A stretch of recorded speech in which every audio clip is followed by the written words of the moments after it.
Donald Trump disse abertamente que invadiu a Venezuela para ficar com o petróleo. Só que o petróleo está barato e o mundo não vive uma escassez energética. Parece que a invasão não se reduz a apenas esta commodity.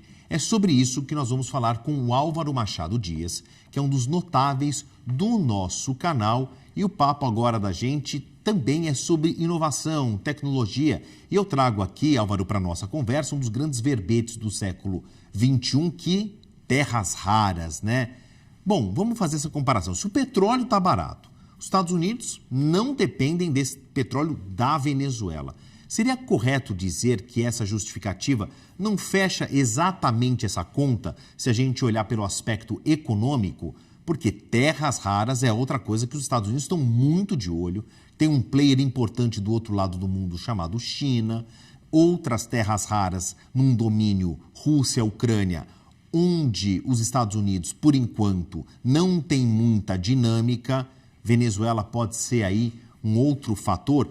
E aí a gente coloca outro componente nessa equação, né? A Groenlândia, que passou a ser tão cobiçada pelos Estados Unidos, que também tem terras raras. Obrigado pela participação no Real Time, você é notável do nosso canal aqui. Seja bem-vindo à nossa programação. Obrigado, Marcelo. Pois é, como explicação única, não fecha. Hoje não existe escassez global de petróleo, os preços estão baixos e os Estados Unidos produzem em níveis recordes. Além disso, Marcelo, o petróleo venezuelano, ele é pesado, ele é caro de extrair. É claro que as reservas são as maiores do mundo, como todo mundo sabe, mas elas não irão se converter em dinheiro de forma rápida e eficiente. Tanto que saiu, né, uma análise na CNBC dizendo que justamente a perspectiva das grandes empresas é de cautela, né? As que não estão né, não estão aqui com planejamento, basicamente todas orientadas à América Latina, nesse momento é de cautela. Então, o grande lance é que para transformar a reserva em renda, vai ser necessário investir bilhões e gastar um capital que é político, que é militar, é um capital que é humano acima de tudo, que é muito valioso, numa época de grande transformação.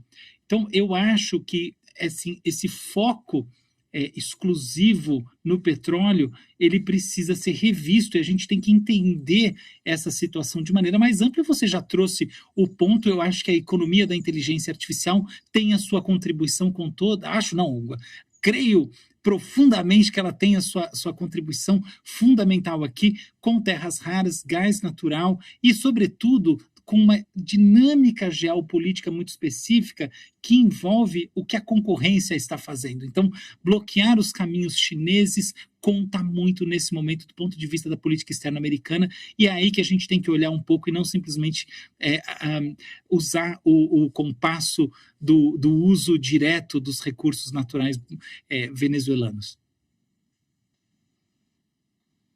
A importância das terras raras no contexto do desenvolvimento tecnológico, inteligência artificial, né? O mercado está muito movimentado com declarações recentíssimas da NVIDIA.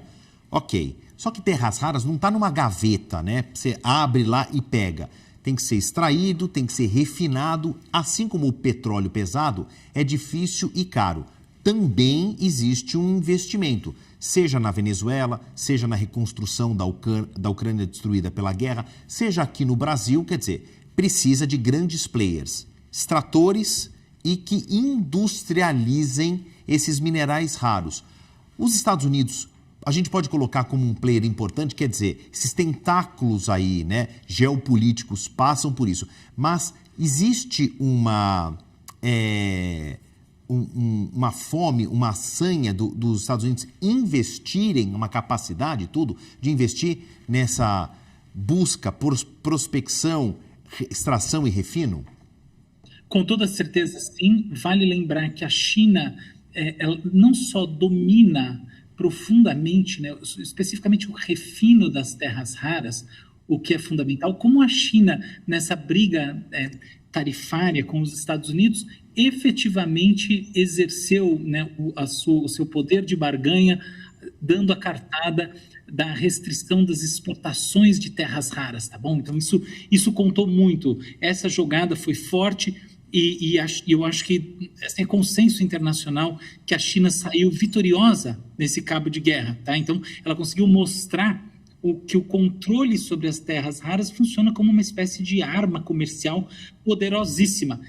Aí que a coisa, eu acho que ligou o sensor de perigo do governo americano, do Donald Trump, e a gente tem que entender que esse tipo de reação não necessariamente dá origem a comportamentos que, aqui do nosso ponto de vista, a gente vai achar racionais e éticos. Aí isso é uma outra discussão, mas de fato eu acho que entra nesse enquadramento. Então, e aí a gente pensa, mas tá bom, mas quais terras raras, né? Quais delas? Curiosamente, assim, o foco, quando a gente olha do ponto de vista de Venezuela, está sobretudo em térbio, neodímio e uma chamada disprósio. Olha que curioso esse nome, né? Que são ímãs de alta performance utilizados para defesa, eletrificação e infraestrutura da inteligência artificial. Então, eu acho que a gente tem que olhar a contribuição das terras raras para essa jogada geopolítica, que eu acho que do ponto de vista da imagem americana é arriscada, considerando que produção de armas e outros carros elétricos, tal, outros fatores que estão longe da equação convencional dos servidores de inteligência artificial podem ter um papel importante aqui, porque a China justamente criou gargalos na exportação dessas commodities que elas são especificamente sensíveis para o governo americano. Então tá aí, eu acho que uma saída importante para a gente entender fora da caixinha o que está acontecendo do ponto de vista da racionalidade parcial ou total do Donald Trump. Álvaro, acompanha meu raciocínio aqui, porque eu vou depois jogar vou apresentar uma premissa, depois vou te pedir a conclusão, né? A gente teve aí uma disputa hegemônica no século XX, de um lado os americanos, do outro os soviéticos, e aí você tinha a exploração espacial, a busca pela quantidade e pela eficiência das bombas atômicas. Agora a gente tem uma outra disputa hegemônica, muito clara, entre Estados Unidos e China, pula esse componente da guerra termonuclear e a gente tem inteligência artificial. Essas explorações desses minérios para um tipo de tecnologia, também para a defesa, porque, por exemplo, não é todo lugar no mundo que você encontra titânio, e titânio é fundamental para você construir armas, por exemplo, né? E hoje, quando a gente fala de armas, é muito menos a metralhadora na mão do soldado e muito mais o drone, que viaja com inteligência artificial e ele tem que ser revestido de um material para sobreviver aí um campo de batalha. Então, redesenhando a geopolítica, está por trás aí tecnologia, inteligência artificial, terras raras, sem a menor sombra de dúvida? Concordo inteiramente com o seu raciocínio. Eu acho que ele está alinhado àquilo que a gente vem observando na prática. Então, discordar do seu raciocínio significaria discordar das evidências. Agora, alguns pontos que a gente tem que considerar. Apesar das armas autônomas hoje em dia estarem restritas a drones, né, sobretudo drones, fato é que há um grande investimento tanto nos Estados Unidos e na China, que a gente está mencionando aqui, quanto em outros países, outras potências bélicas, tá? Então, está todo mundo todo mundo que pode, nesse movimento que é altamente controverso, tá? Nenhuma das grandes potências bélicas quis assinar um acordo para o banimento de armas autônomas, porque a premissa é que politicamente você tem um legado muito menos negativo se você manda robôs para o campo de batalha ao invés de mandar os seus próprios soldados. Se do outro lado vão ter humanos e eles vão morrer, né, que é a grande questão, aí é problema do outro lado, né? Não é assim que o ser humano em geral pensa? Pois é.